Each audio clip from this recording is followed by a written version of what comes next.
Hello, Grace Church. My name is Maisie Schaefer. I'm actually one of the 360 interns here at Grace, and I just wanted to say thanks for joining us this weekend for our online experience. And happy Father's Day to all of our dads, grandpas, uncles. We appreciate you guys so much. Now, today, the team is going to be leading us in some worship. We're going to be meeting a new friend, and Dan is going to start a conversation about God's heart for the generations. So why don't we get started?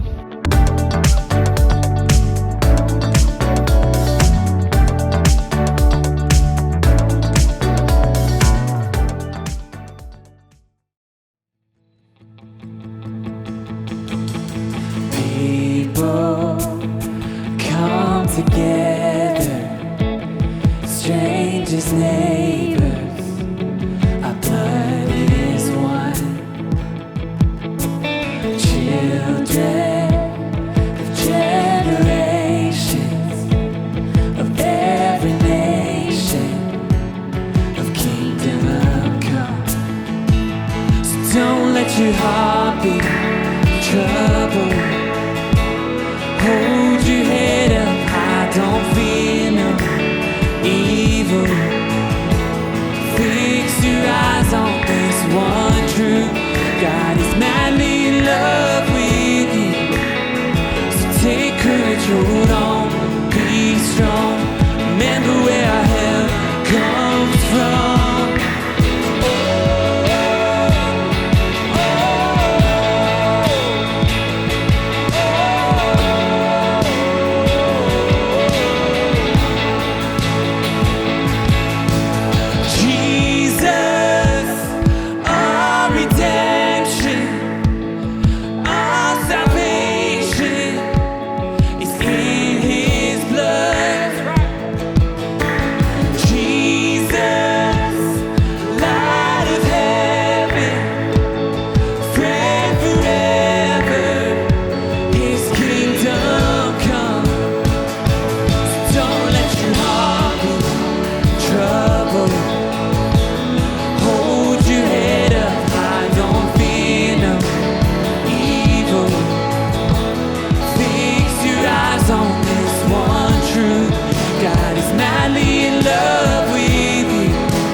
All creation and everything with breath repeat this sound. All His children, clean hands, pure hearts, good grace, good God. His name is Jesus. Swing wide, all you heavens, let the praise go up as the walls come down. All creation. Everything with breath, repeat this sound. All His children, clean hands, pure hearts, good grace, good God. His name is Jesus. Swing wide, all you heavens, let the praise go up as the walls come down. All creation, everything with breath, repeat.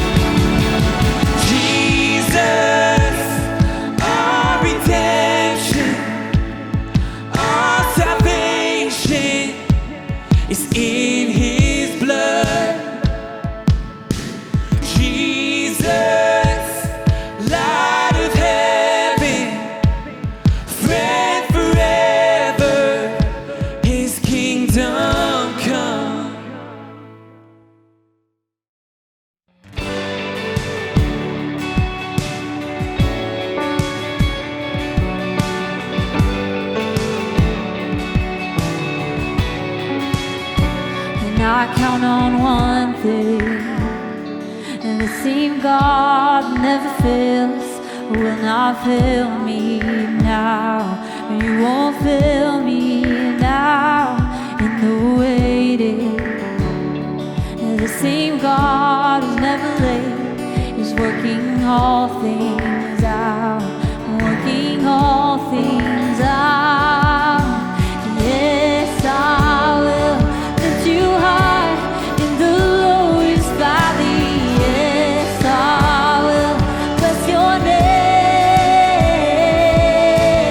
Yes, I will sing for joy when my heart is heavy for all my days. Yes, I will.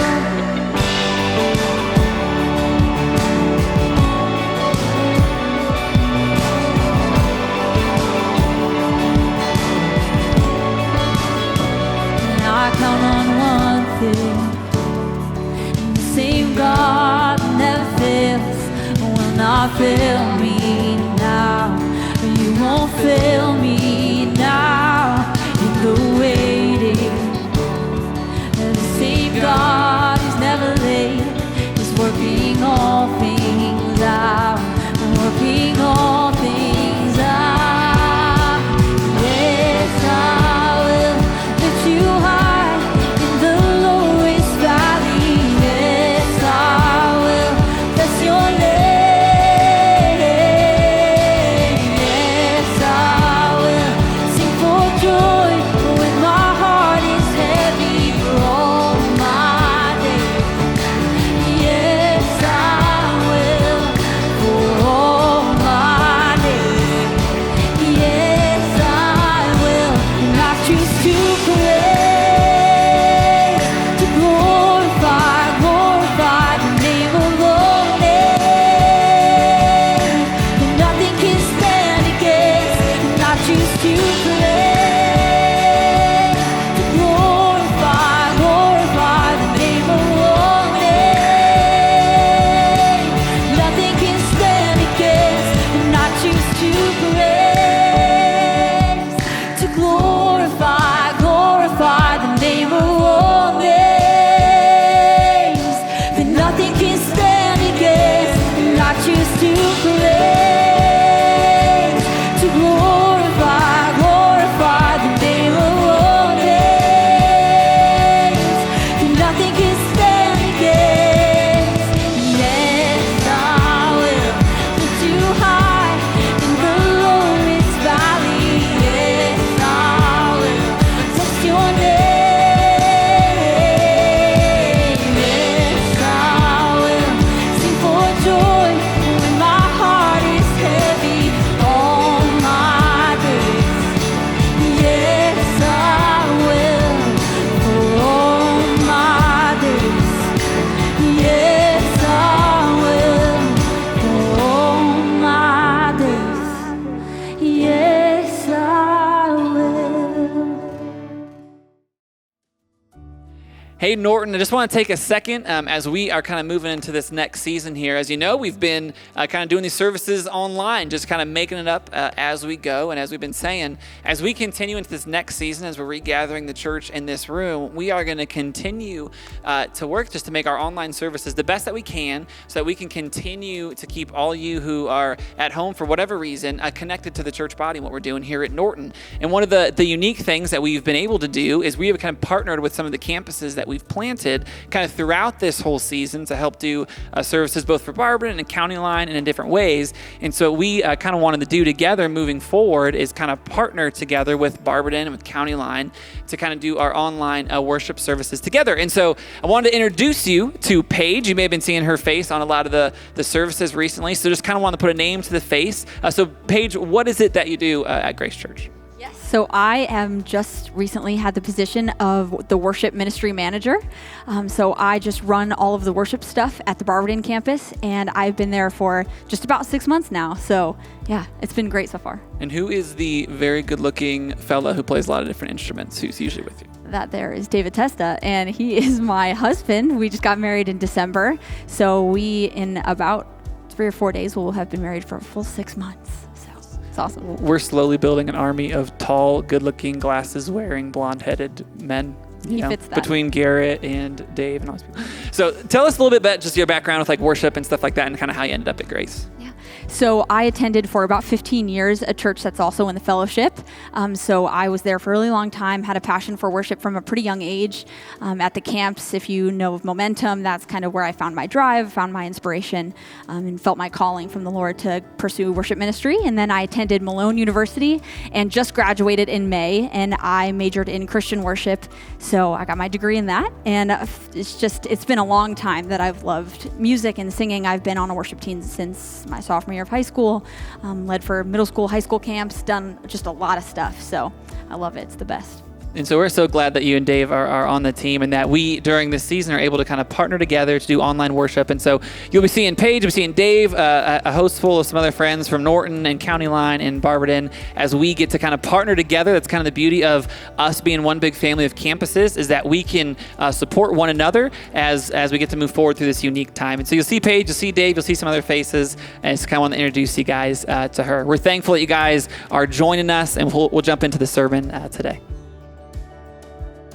Hey, well, welcome to our online experience, and happy Father's Day. If you happen to be with your father, you might want to say it out loud to him, right? Happy Father's Day to you, and hopefully you have a good weekend together. When I think about Father's Day, I think this: dads can be awesome, right?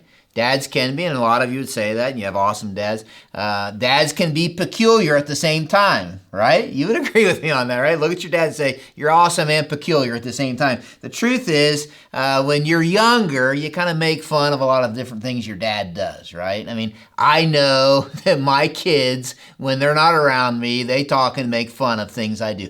I know that. I am aware of that. I'm comfortable with it, right? I'm okay. I'm secure in it. But the truth is, dads are awesome and peculiar at the same time. As you get older, that's when all of a sudden you start to realize the awesomeness, right? But like when you're younger, it's like, man, that's kind of weird. Here's what's interesting. What's interesting to me is some of the things that I thought were peculiar about my dad when I was younger. As I've become a dad and the older I get, I find that I'm doing some of those peculiar things. I always thought it was weird that every time my dad sat in a chair to watch TV, he fell asleep. Guess what? Every time I sit in a chair to watch TV with my wife, I fall asleep. Or I'd watch my dad, he'd take off his socks at night and he'd smell them. I'm like, that's the weirdest thing I've ever seen in my life. Guess what? Every time I take my socks off, I smell them. Right? It's like the things your dad does that you think are peculiar, you end up doing, right? My dad did this weird thing when I was kind of like, this is crazy, right? We stand out in the yard, he'd wave at everybody, right? He's just the friendliest guy you'd ever want to meet, right? But then an airplane would go over and he'd like, hey, and he's waving in the airplane. Might be somebody on there we know. The other day I'm out in the yard with my grandson. An airplane goes, and we're like, hey, let's wave. There might be somebody on there we know, right? See, dads are awesome and peculiar at the same time. And the older you get, the more you realize the awesomeness, right? Even you realize the peculiarities are things that maybe you have somehow absorbed in your own life. My dad was an impressive man. I didn't realize it when I was younger. And don't get me wrong. If you were to meet my dad's gone now, but if you were to meet my dad, you'd be struck with his rather ordinariness. My dad was a rather ordinary man.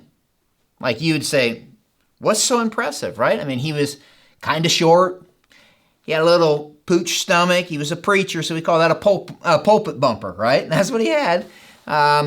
He was rather quiet. My dad was kind of a quiet man.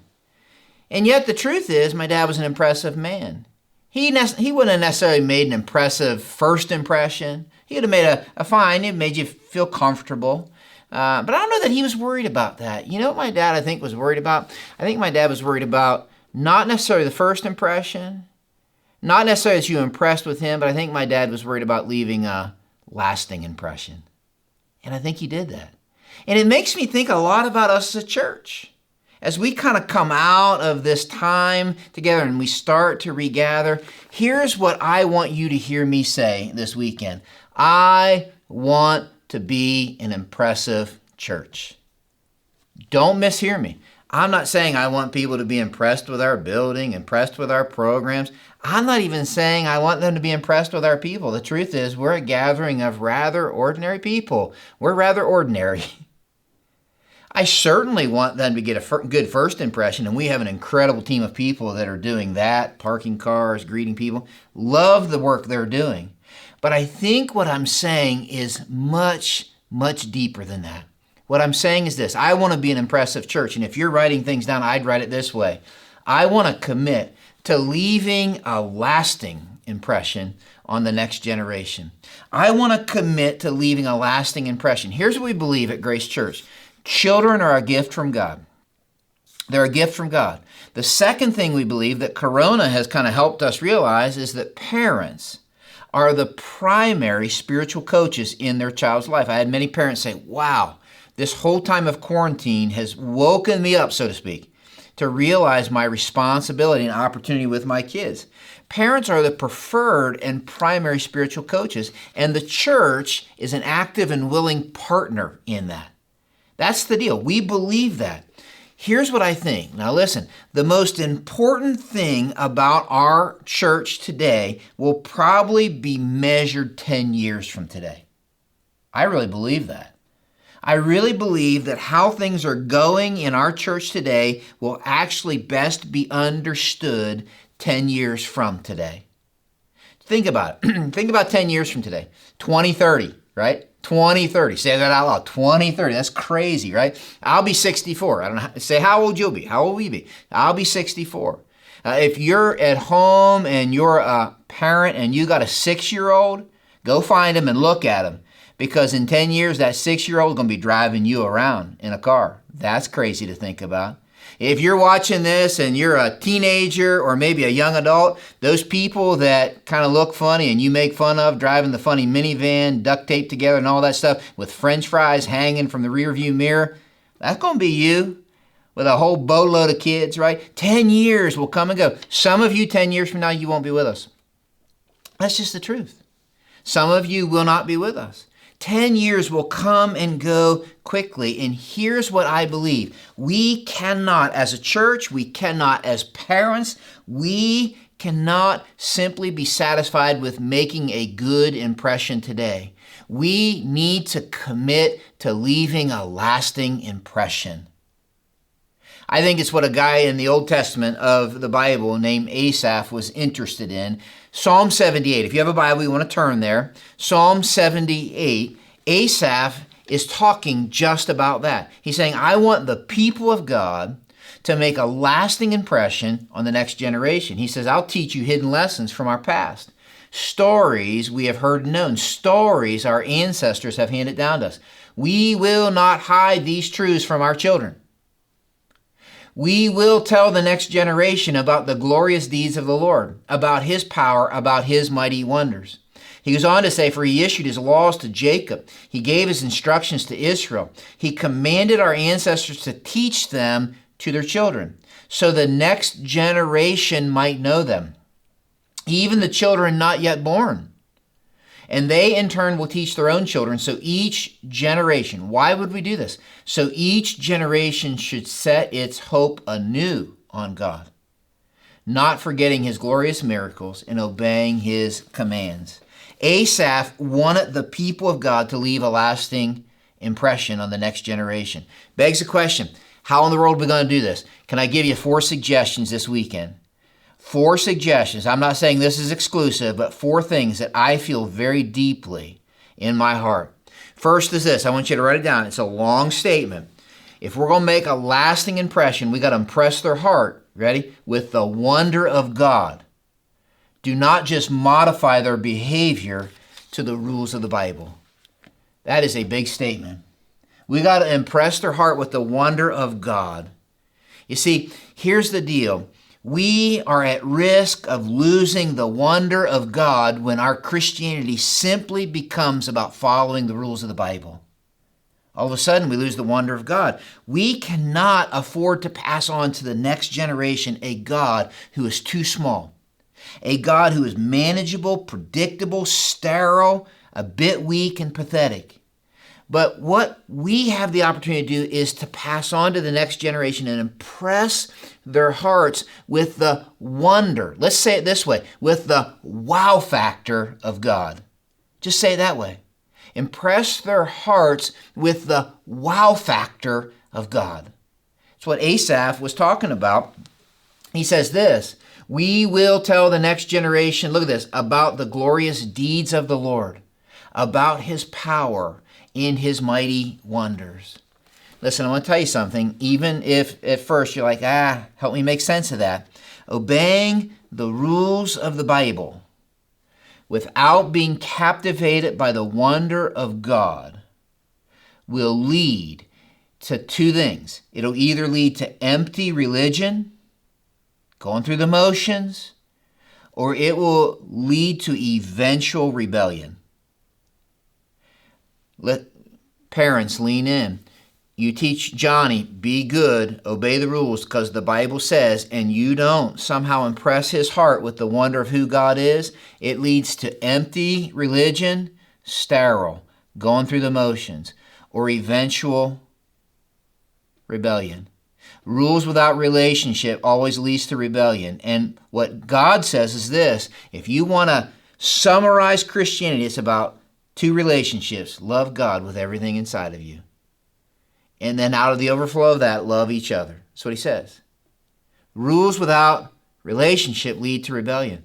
But here's what I want you to hear me say. Being captivated with the wonder of God leads to a lifetime of listening and following the God who has captured your wonder. So if we're going to leave a lasting impression, we're going to impress their hearts with the wonder of God. How do we do that? Here's what I would say.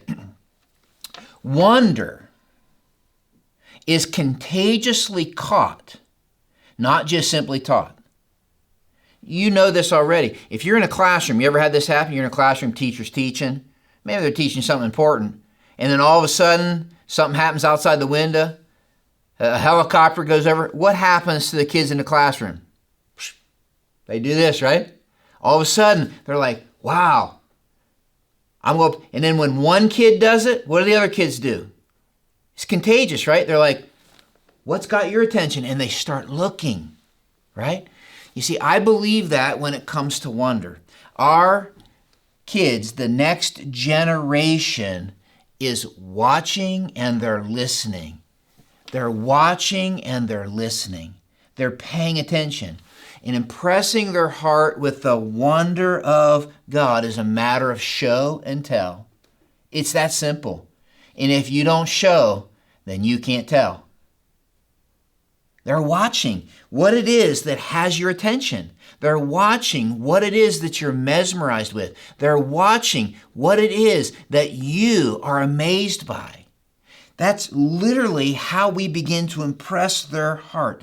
We're going to have to show them. Saying, Dan, help me understand this. Well, let me tell you a couple things. First is this. I would say this. What and how we worship will show them what has our wonder. You're saying, Dan, what do you mean by that? I remember as a young adult, I went and somebody invited me to a basketball game in Chicago. Back when I was a young adult, there was this guy whose name happened to be Michael Jordan. He was a really big deal. Played for the Chicago Bulls. Some say the greatest basketball player to ever play. It was my first time ever going to the Chicago Stadium to watch the Chicago Bulls. My friends had been there plenty of times, and so when I went, I'm just taking everything in and I'm watching people. There came a moment before the game when the lights went down and people went nuts. They went crazy. Lights are going off. Everybody stood to their feet. Everybody screaming. I wasn't sure what was happening, so I'm like, what's going on? And my friend said, look, and the spotlight came. They're getting ready to introduce Michael Jordan. Everybody's attention, like everybody's enthusiasm, everybody's excitement. You see, there was a wonder that brought them to their feet. Listen to me, church. Listen to me, parents. The next generation is watching to see what gets us on our feet. They want to know, what are we amazed by? And if we have a God that's sterile, if we have a God that doesn't ignite enthusiasm, We will never impress their hearts with the wonder of a God in His grace, in His mercy, in His power, in His faithfulness. You see, they're watching what has your attention. They're watching what it is that you worship, who it is that you worship. They're watching, is there an excitement? Is there an amazement? Is there a passion? What has your attention? That's what they're watching. I think there's a second thing. If you want to impress their heart with the wonder of God, who or what makes you move will show you what has your allegiance and your trust. This is so important. Does God make you move? You see, the wonder of God is what causes us to move. That's what the Bible calls faith. Faith without action is dead. That's what it says. You see, here's what I think the next generation can see through a religion that is simply lip service. When God and the wonder of God moves in on our life, it's not an event that we attend, it's an adventure that we go on. Following a God of wonder and power who has a purpose and a passion for this world.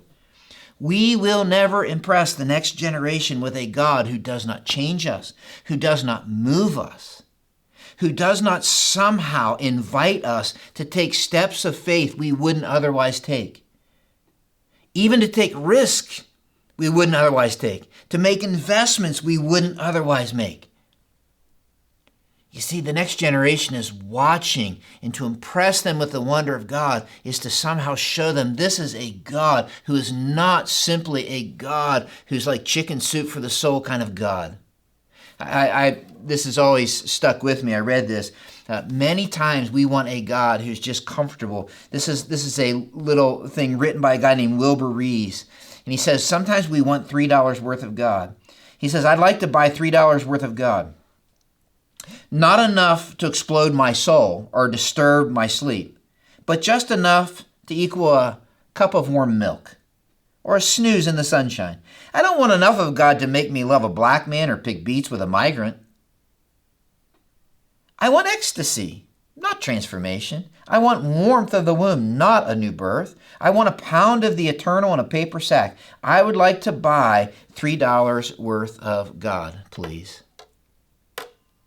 You see, many times when we accommodate to that and say, I just want enough of God to make me feel kind of warm and fuzzy, we lose the wonder of a God who's eternal, all-powerful, who loves us more than we can imagine, who can do the impossible, who sees what we can't see.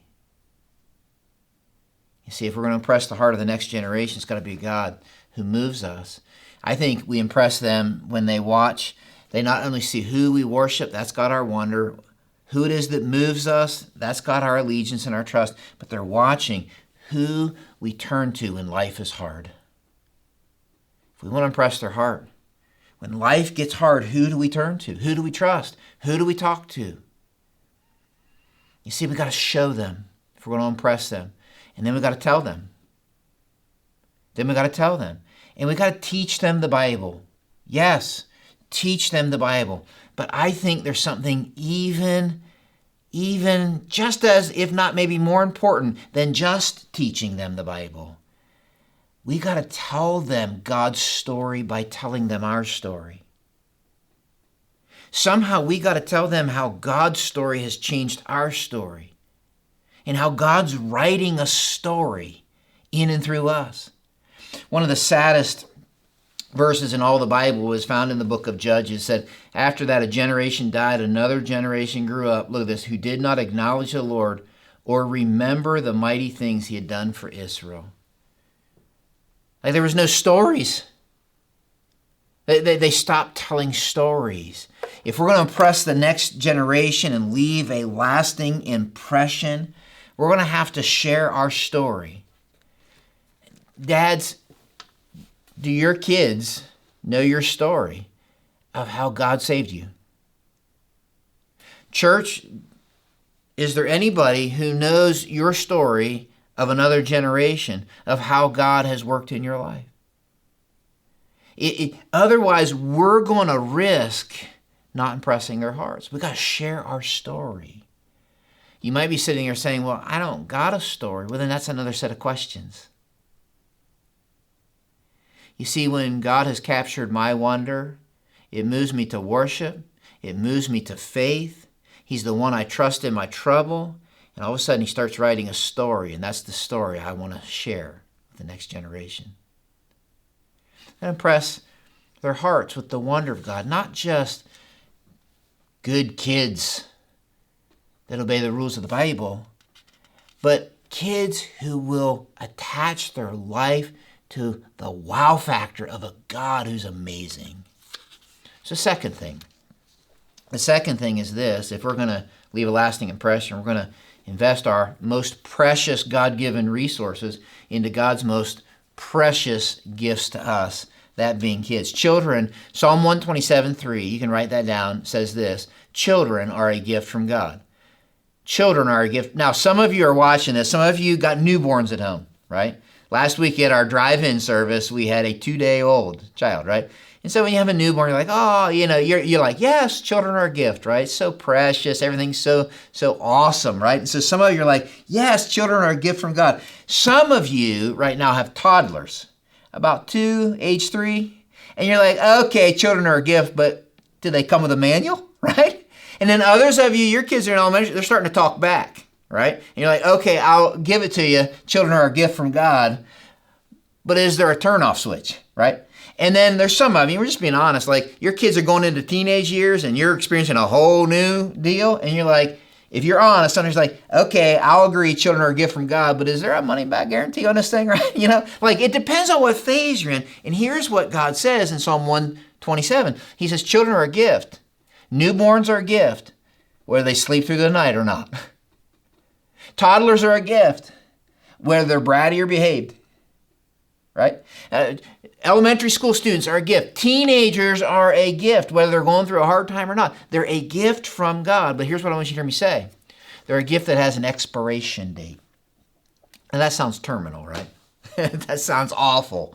But they have an expiration date. And you know why I know that? Because God is pretty clear that we have an expiration date, all of us, for our life. In Psalm, there's a guy named Moses. In chapter 90, he says this, one of my favorite verses: teach us to number our days that we may gain a heart of wisdom. Now stay with me on this. He says when we count our days, that's when we're going to begin to make our days count. We got a certain number of days. When you think about it, our life is made up of the time that we're here. And during that time, our life is made up of the talents and the treasures and the things that we have when we're here. And there's really 3 ways that we can live life. We can waste our life, right? We can waste our life trying to be impressed, right? A party, just something that's going to impress me, and I'm going to spend my money to be impressed. We can spend our life so that other people are impressed with us. Look at how far I've climbed the corporate ladder. Look at how much money I've made. We can spend our life, we can waste our life, or we can invest our life, leaving a lasting impression that will far outlast us. God says that the greatest thing you and I can do with our life is to invest our life in what will outlast our life. Literally to invest our time, our talents, and our treasure, leaving a lasting impression on the next generation. And I would say it this way: particularly while they're impressionable. Particularly while they're impressionable. Children are impressionable.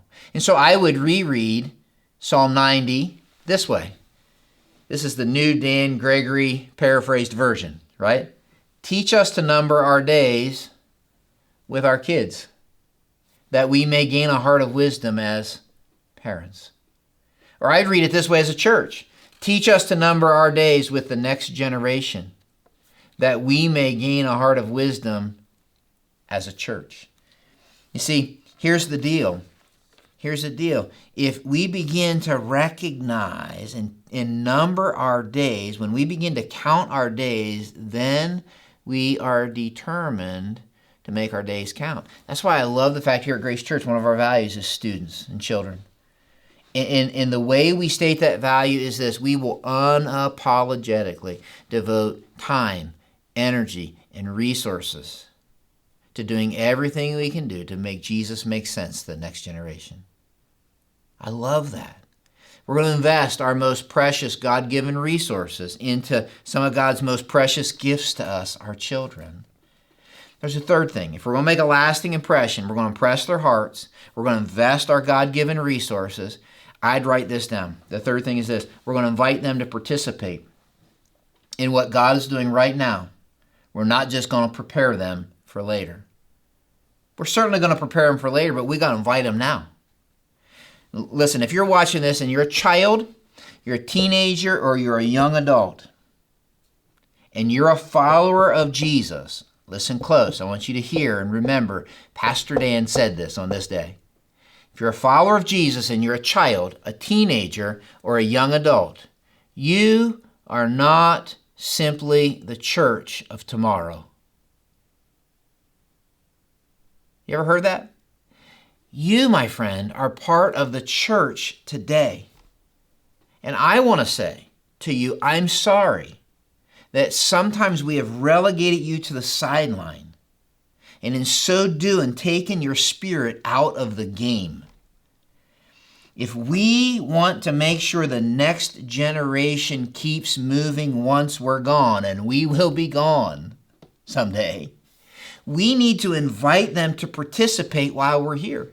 I remember a very defining moment for me. I was a teenager. My family had taken a trip to Colorado. We lived in Pennsylvania. And so we drove to Colorado in the car. It was just my mom, my dad, and I was with them. My sister, I think, was with us. And then behind us was my granddad and my step-grandmother. And they were following us in their car. We got to Colorado. I don't remember how many days it took us to get out there, but had a good time. But in the middle of that week out there, my step-grandmother took ill, which really threw my granddad a curve. And so he got really anxious and nervous, and it came time we had to come home. We had to come home because she was ill and he was very upset. And I remember I was just a teenager. I remember exactly how old I was. But I remember we were so far from home, and I remember my dad looking at me and my dad flipping my granddad's keys to me and saying, "Son, you need to drive them home from Colorado to Pennsylvania. Just follow me." I remember I looked at my dad and like, "You want me to what? Like, are you going to be with me?" "Nope, I'm going to be in the car in front of you. But I will have you in my rearview mirror. Follow me." And I remember thinking to myself, "You want me to drive? And the roads in Colorado, I mean, the mountains and no guardrails." And I'm like, "You want me? You're entrusting me to drive your dad and his wife home?" And I remember that moment. And I remember my dad just taking off. And he kept looking in his rearview mirror for me, teenage son, just driving him home.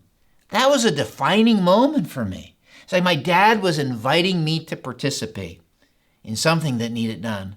It reminds me of a story in the Bible. Some of you heard of the name Moses, great leader in the Bible. This story is incredible because he led the children of Israel out of Egypt, led them in and through the wilderness 40 years. Incredible story through the Red Sea, all those things. Eventually, Moses died. That's part of the story. Eventually, he died. And when he died, a guy named Joshua took over. Joshua, though, his first move as a leader didn't come when Moses died. He didn't wait till Moses died and say, "Oh, now Moses is off the scene. Now it's my turn." But if you read Numbers 13 and 14, you look it up, that Joshua had some important parts to play while Moses was still alive. I think it has some major implications for us as a church. Can I list two? I think it's for older and younger generation. First is this. To the older generation, you say, "Who's that?" Well, if you're older than any other generation, then you're the older generation. So if you have kids that are younger than you, you're older than that generation. And for those of us of an older generation, listen close. I think this is what this means.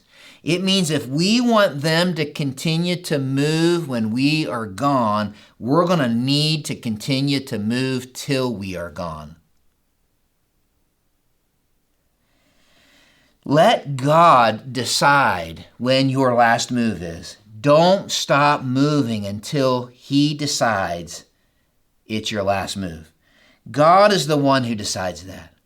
There's a verse in the Bible that I'm going to take some liberty with, okay? Now just stay with me. It says, Paul says to Timothy, don't let anyone look down on you because you're young.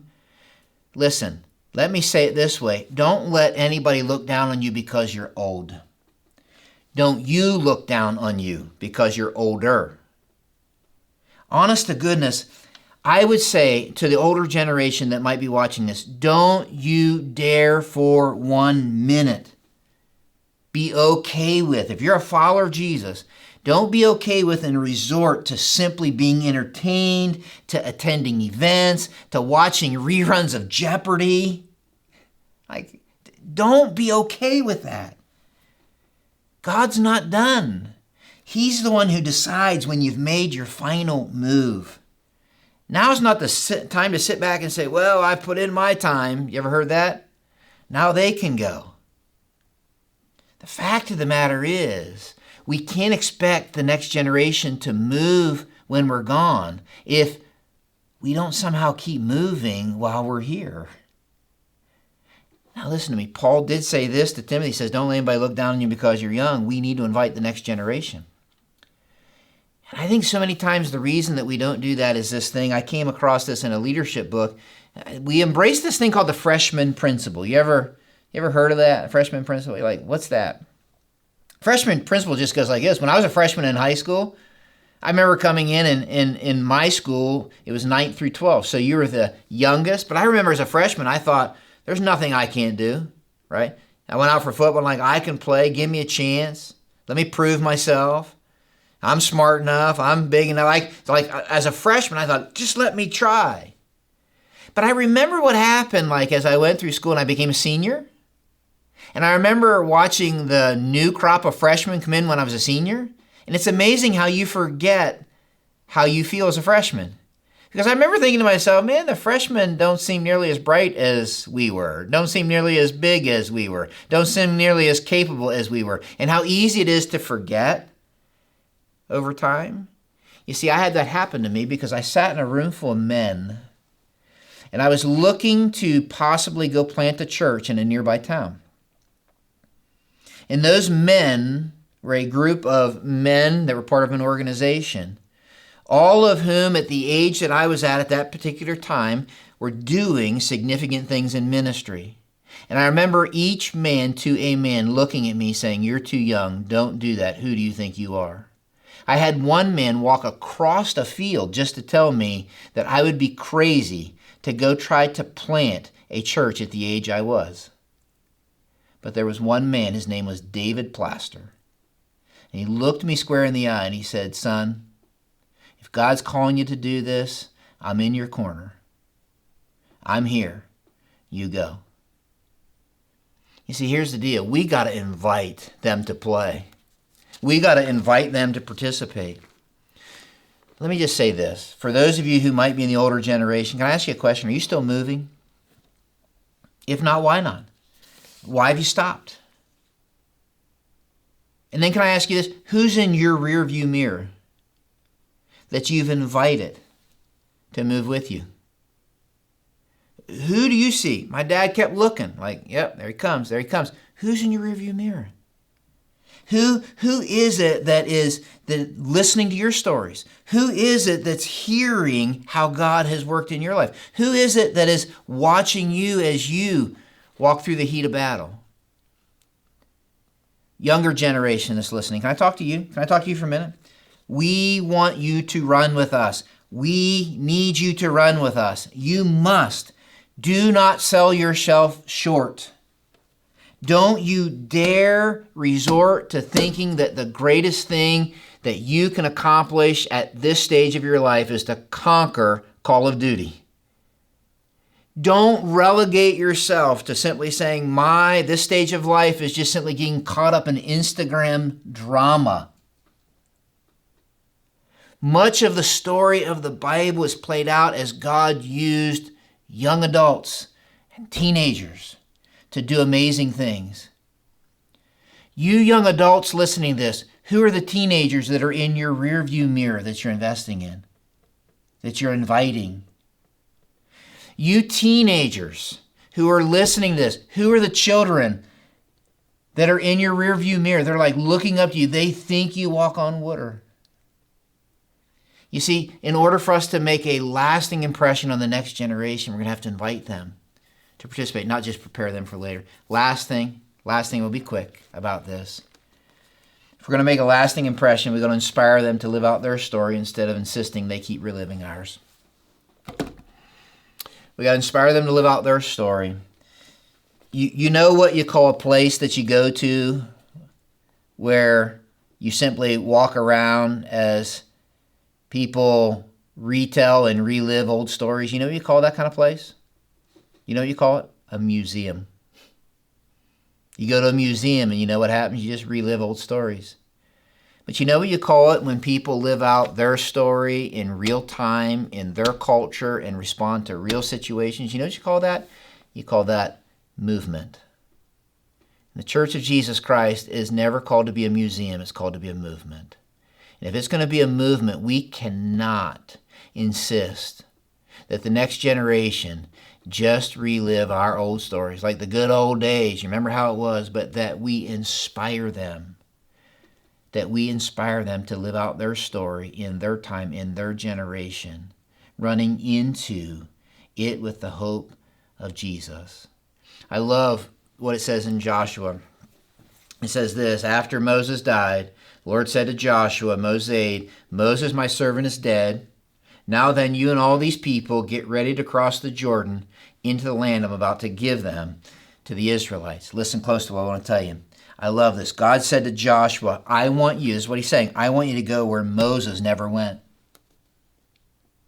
I want you to do what Moses never did. I want you somehow to advance territory that he couldn't. I'm going to write a story, Joshua, and it's going to be your story. And Moses' leadership was important in your life because it inspired you. Not to sit around and relive his story, but to live out your story. Moses made a lasting impression, and that lasting impression encouraged Joshua, inspired Joshua to live out his own story of faith. Imagine if Moses insisted that Joshua simply went where he went, did what he did. Imagine Joshua at Jericho, when God said, I want you to march around, and that's how you're going to conquer. And like, well, Moses never did that. That's not the way Moses did it. If we insist that the next generation keeps reliving our old stories, listen close, simply so they're impressed with us and what we did in our generation, the Church of Jesus Christ will become a museum. But if we inspire them to live out their story, we got a movement that looks a little bit like Ephesians 3. Now to him who's able to do immeasurably more than all we could ask or imagine, according to his power at work within us, that's the wonder, to him be glory in the church and in Christ Jesus. Look at this. Throughout all, say the word, generations, forever and ever. Amen.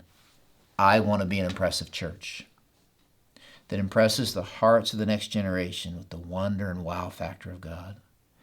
I want to be an impressive church that's willing to invest our most precious resources into something that's going to outlast us, his most precious gifts to us. I want to be an impressive church that invites the next generation to participate right now. And I want to be an impressive church that inspires the next generation to live out and write their own story of faith in their culture in real time, running into their generation for the glory of God and the sake of the gospel. Lord, I love you, and I am so grateful that we have the opportunity to be in relationship with you. And God, I pray that you would help us to be an impressive church that's committed to leaving a lasting impression on the next generation. We're ordinary people, but you're an extraordinary God. And I pray that they would see, know, hear the wow factor of God as they watch our lives, such that it would inspire them to lives of faith in this adventure of following Jesus. Help us, I pray. bring much glory and attention to Jesus because of it. I pray in Jesus' name. Amen. As always, guys, it's a privilege to be with you each weekend. And for some of you, I might see you at a drive-in this weekend. If you're watching this, we're going to have drive-in services this weekend, Father's Day weekend, Sunday, 8 o'clock, 10:30, and 5:30. So if I see you there, wave, beep your horn, whatever. Next week, June 28th, we're going to begin regathering in the building. We're still asking you to RSVP. So I look forward to seeing you guys in the building. There will be services Sunday, traditional service 8 o'clock, then contemporary 10:30 and 5:30 Sunday. That's going to be an opportunity for you to come, us worship together. You're going to bring your kids to that service. So we're just simply going to begin a conversation. Little stories that have really big ideas is the name of the conversation. We also, during this time, are going to offer services on Wednesday. So you can be checking that out and you RSVP. And so some of you are like, man, I got a family. I got young kids. They'll never come and be able to sit through a Sunday. Well, these Wednesday services are simply targeting families with kids, and like we're going to have the same conversation. Little stories, big ideas. And so you can come, bring your kids to that. Parents, we want you to be in that service with your kids on Wednesdays. And it'll be an opportunity for us to just kind of begin regathering as a church. We look forward to seeing you. We're praying for you as we walk this time together. And here's my hope, that we're a church that leaves a lasting impression on the next generation. God bless you. We are so glad that you guys joined us today. We hope you enjoyed it. We would also love to follow up if you have any questions, need prayer, or just need someone to talk to. The best way to connect with us is through the online connection card on the website norton.gracechurches.org. We are also really thankful for your generosity during all of this. If you're interested in giving through Grace, you can do that on the website or through our text to give option. Again, we are really glad that you were with us today. We hope you have an amazing Father's Day weekend, and we hope to see you next week. Bye! Woo, that felt good. That felt awesome.